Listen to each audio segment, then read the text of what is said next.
الحمد لله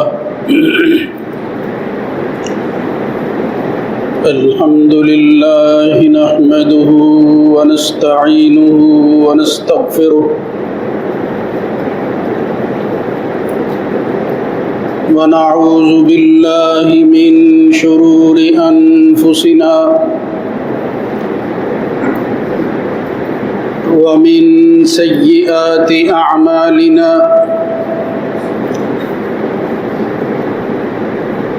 من يهده الله فلا مضل له ومن يضلل فلا هادي له وأشهد أن لا إله إلا الله وحده لا شريك له وأشهد أن محمدًا عبده ورسوله اللهم صل على محمد وعلى آل محمد كما صليت على إبراهيم وعلى آل إبراهيم في العالمين إنك حميد مجيد اللهم بارك على محمد وعلى آل محمد كما باركت على إبراهيم وعلى آل إبراهيم في العالمين إنك حميد مجيد أما بعد فإن خير الحديث كتاب الله وخير الهدى هدى محمد صلى الله عليه وآله وسلم وشر الأمور محدثاتها وكل محدثة بدعة وكل بدعة ضلالة وكل ضلالة في النار رب أعوذ بك من همزات الشياطين من همزه ونفخه ونفثه يا أيها الذين آمنوا اتقوا الله حق تقاته ولا تموتن إلا وأنتم مسلمون يا أيها الناس اتقوا ربكم الذي خلقكم من نفس واحدة وخلق منها زوجها وبث منهما رجالا كثيرا ونساء واتقوا الله الذي تساءلون به والأرحام إن الله كان عليكم رقيبا يا أيها الذين آمنوا اتقوا الله وقولوا قولا سديدا يصلح لكم أعمالكم ويغفر لكم ذنوبكم ومن يطع الله ورسوله فقد فاز فوزا عظيما رب اشرح لي صدري ويسر لي أمري واحلل عقدة من لساني يفقه قولي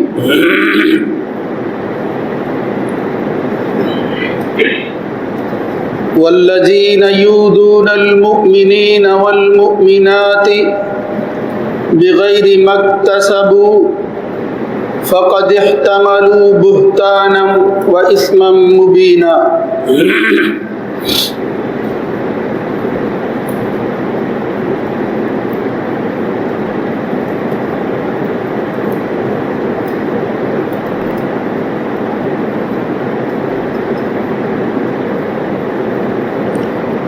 اور وہ لوگ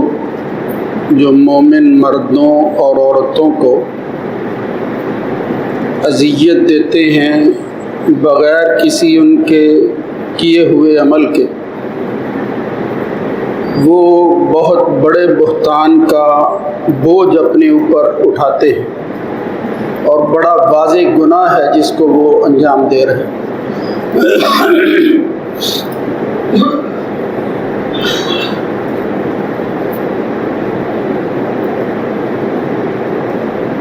اللہ رب العزت کی حمد و ثنا کے بعد درود و سلام سید الرسل خاتم النبیین جناب محمد الرسول اللہ صلی اللہ علیہ وآلہ وسلم کی ذات گرامی پر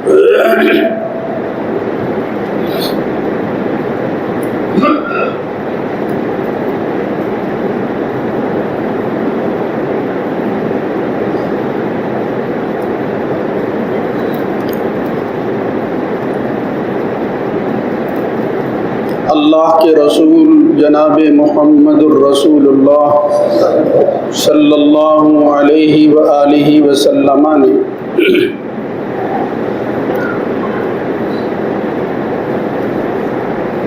اپنے اقوال، افعال اور اعمال کے ذریعے انسانوں کے لیے جو رہنمائی عطا کی ہے اس سے بہتر ہدایت اور اس سے بہتر کوئی مثال عملی زندگی میں ملنا مشکل ہی نہیں، ناممکن۔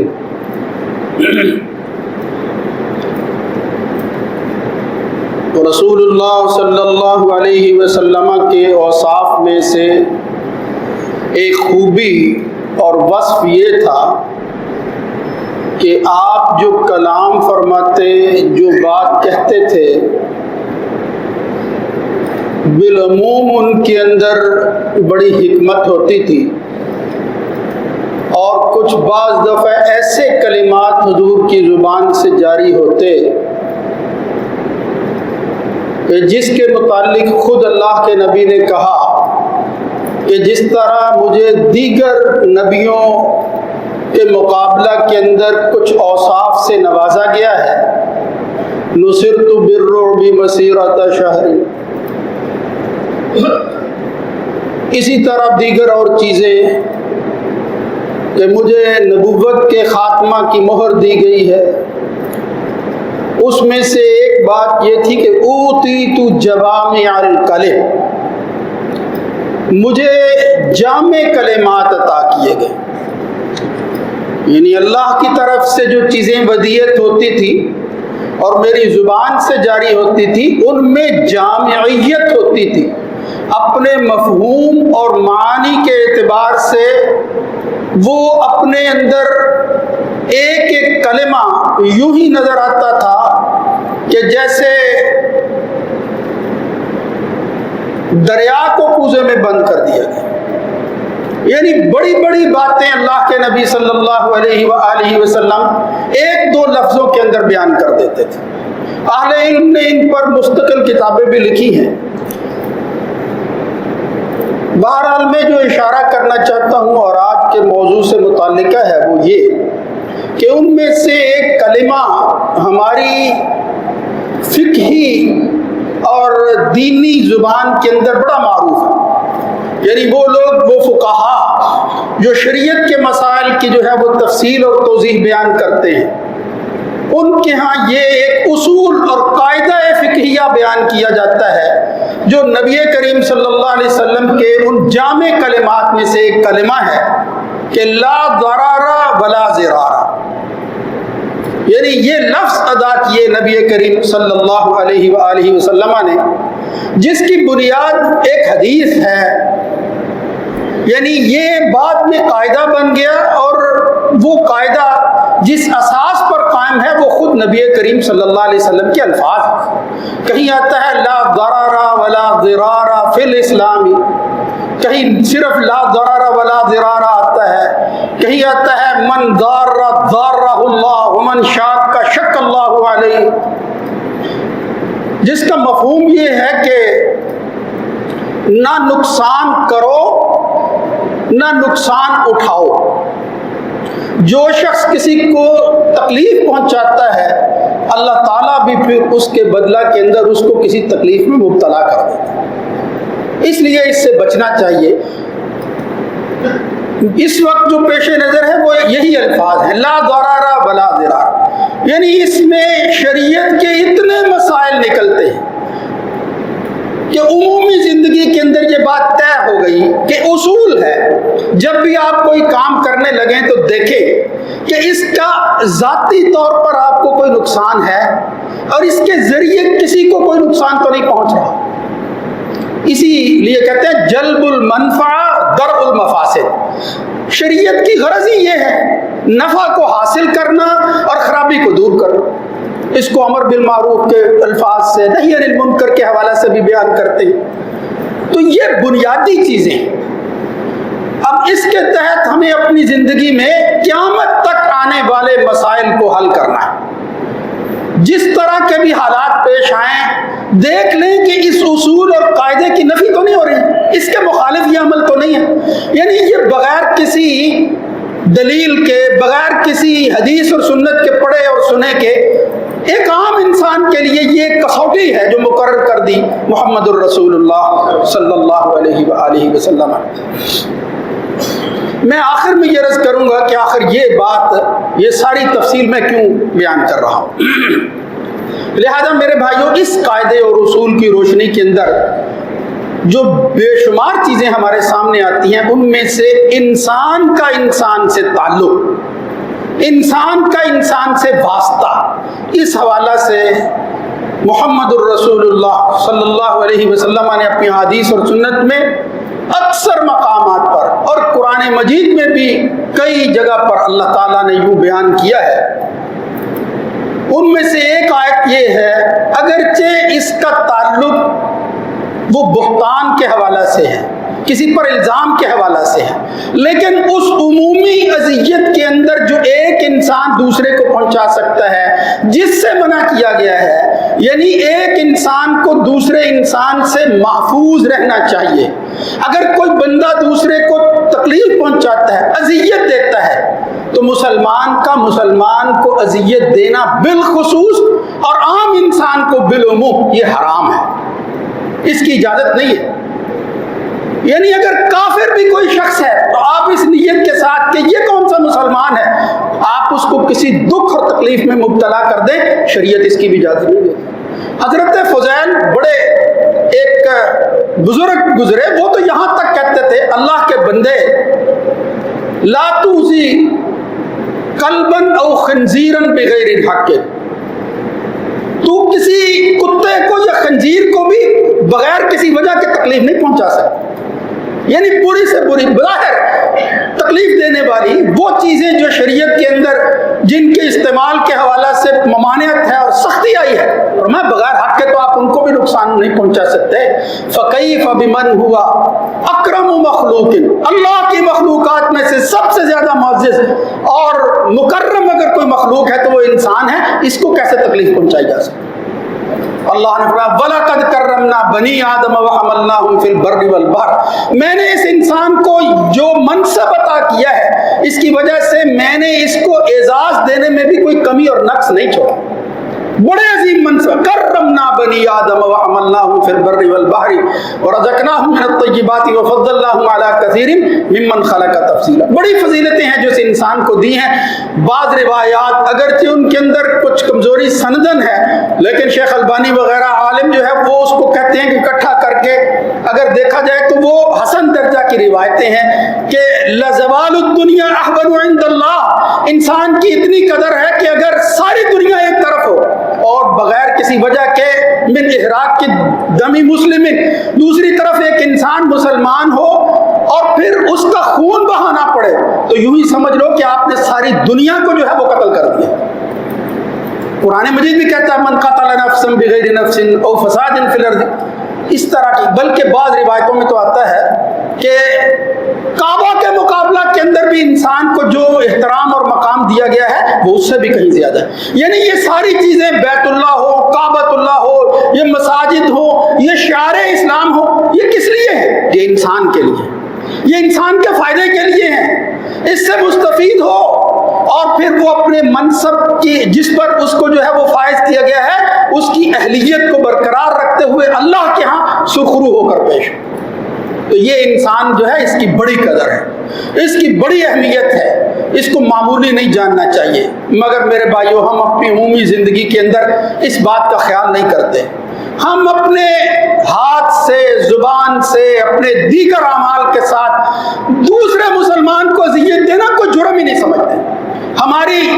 عمومی زندگی کے اندر، ہمارے اٹھنے نشست و برخاست کے اندر نظر آتا ہے کہ اکثر جگہ پر ہم دوسروں کو تکلیف پہنچا رہے ہوتے ہیں، اور پھر بعض دفعہ تو عمدن ہم یہ کام کرتے ہیں، قصد ہوتا ہے ہمارا میں نے اس کو دکھ دینا ہے۔ نبی کریم صلی اللہ علیہ وسلم کی وہ مشہور حدیث ہر بچے کی زبان پر ہے کہ المسلم من سلم المسلمون من لسانه ویدہ، مسلمان کی تعریف میں یہ بات شامل ہے، ورنہ اسلام کوئی نہیں ہے اس کا کہ اس کی زبان اور ہاتھ سے دوسرا محفوظ ہوتا ہے۔ لمبی حدیث ہے، نبی کریم صلی اللہ علیہ وسلم نے فرمایا تقوی یہاں ہے بحسب امرئ من الشر ان یحقر اخاه المسلم، کسی دوسرے مسلمان کو حقیر سمجھ کر اس کو ذلیل کرنا، بے عزت کرنا، یہ اس کو معمولی نہ سمجھو۔ نبی کریم صلی اللہ علیہ وسلم نے فرمایا یہ معمولی عمل نہیں ہے، یہ بہت بڑا شر ہے۔ اس لیے بے شمار دلائل صحیح مسلم کے اندر روایت آتی ہے۔ حضرت ابو ذر فرماتے ہیں کہ میں نے نبی کریم صلی اللہ علیہ وسلم سے پوچھا یا رسول اللہ صلی اللہ علیہ وسلم ای الاعمال افضل، کون سے عمل افضل ترین ہے، بہترین عمل کون سے؟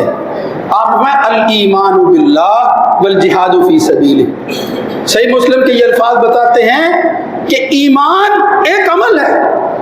یہ صرف نظریہ، فکر اور سوچ کا نام نہیں ہے، مستقل عمل ہے۔ یعنی اس سے بھی ایک مسئلہ نکلتا ہے کہ یہ صرف کہنے والی چیز نہیں ہے، کرنے والی چیز۔ بہرحال یہ تو ایک اور موضوع کی طرف جو ہے وہ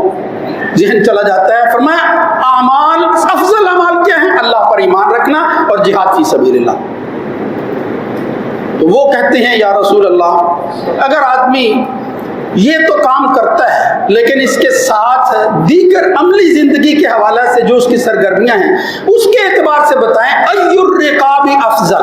یعنی جو ان کے دل میں بات تھی وہ زبان پر آ گئی کہ میں یہ چاہتا ہوں کہ میں یہ بھی پوچھ لوں، حضور نے اس کے متعلق نام لے کر کچھ نہیں کہا۔ یہ جو غلام کو آزاد کرنا ہے، ایک انسان کو دوسرے کی غلامی سے جو ہے وہ نجات دینا ہے، کتنا بڑا عمل ہے۔ اس وقت وہ غلامی عام تھی، آج بھی غلامی کی کئی شکلیں موجود ہیں۔ کوئی مقروض ہے آدمی، وہ بھی غلام ہے دوسرے کا، کوئی کسی کی ماتحتی میں کام کر، کئی شکلیں ہیں ایسی، اگرچہ اصطلاح کے اندر وہ اس طرح کی غلامی نہیں ہے لیکن اس کی شکلیں جو ہیں وہ فروعات کے اندر وہ موجود ہیں۔ تو فرمایا ای الرقاب افضل، میں چاہتا ہوں سب سے بہتر جو ہے وہ غلامی اور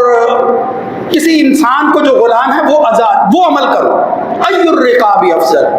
نبی کریم صلی اللہ علیہ وسلم نے فرمایا سب سے بہتر غلام وہ ہوتا ہے اور اس کا ثواب بھی اتنا ہے انفسها عند اهلها واكثرها ثمنا، وہ اس کے مالک کے ہاں بڑا نفیس آدمی، نفاست ہے اس کی طبیعت کے اندر، یعنی بڑا قیمتی ہے، لیکن مالی اعتبار سے بھی اس کی بڑی قیمت ہے۔ اگر آدمی طبی اعتبار سے رجحانات اور رویوں کے حوالے سے آدمی کو دیکھے وہ بھی نفیس آدمی، اگر اس کی قیمت دیکھے وہ بھی بہت زیادہ ہے۔ محمد الرسول اللہ صلی اللہ علیہ وسلم میں ایسا غلام آزاد کرنا سب سے بہتر غلام کی آزادی ہے اگر کوئی کر سکے۔ تو انہوں نے کہا یا رسول اللہ اگر انسان کے پاس طاقت نہ ہو فَإِن لَمْ أَفْعَلْ، میں نہ یہ کر سکوں، تو فرمایا کوئی بات نہیں، اس سے بھی نیچے کچھ درجات ہیں جو انسان کر سکتا ہے، شریعت نے اس کے حوالہ سے بڑی فضیلت رکھی ہے۔ اگر وہ بڑی نیت کے ساتھ بڑا عمل کرتا ہے، بظاہر وہ چھوٹا نظر آتا ہے، اللہ کے ہاں وہ چھوٹا نہیں ہوتا۔ اس لیے فرمایا تو یہ کام کر، تعین ثانیاً، اگر کوئی کاریگر آدمی ہے کام کر رہا ہے تو اس کی مدد کر دے، او تصنع لاخرک، ایک اناڑی آدمی ہے کام نہیں اس سے ہو رہا، آپ اس اناڑی کا کام خود کر دیں، پہلے کی مدد کریں دوسرے کا کام کر دیں۔ فَإِنْ أَرَأَيْتَ إِنْ زَعَفْتُ عَنْ بَعْضِ الْعَمَلِ، تو وہ صحابی کہتے ہیں یا رسول اللہ اگر پھر بھی میرے عملوں کے اندر کچھ کمزوری ہو تو یہ بھی نہ میں کر سکوں۔ محمد الرسول اللہ صلی اللہ علیہ وسلم نے فرمایا جو اس وقت ہمارے پیش نظر بات ہے، فرمایا تکف شرک عن الناس،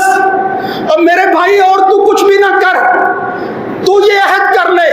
کہ میں اپنے ہاتھ زبان کے ساتھ، یعنی میری زندگی کے اندر میرے اس جسم کے حوالہ سے میرے اعمال کے اندر کوئی شر نہیں ہوگا، میں ہمیشہ خیر کو انجام دوں گا۔ لوگوں کو شر سے بچا لے اپنے ہاتھ کے ذریعے، اپنے اعمال کے ساتھ لوگوں کو کسی شر میں مبتلا نہ کر۔ تکف شرک عن الناس فإنها صدقۃ منک علی نفسک، یہ تیرے لیے تیری ہی جان پر یہ عمل ہمیشہ کے لیے صدقہ بن جائے۔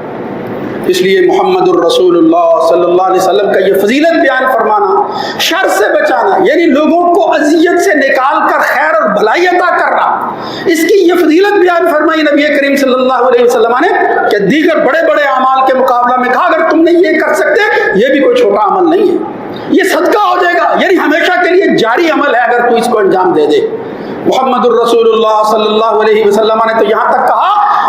کسی انسان کو معمولی سی بات ہے، بظاہر جب ہم پڑھتے ہیں تو عام سی معلوم ہوتی ہے کہ یہ اتنے بڑے جرم اور گناہ والی کون سی بات ہے۔ فرمایا جا رجل، ایک آدمی آیا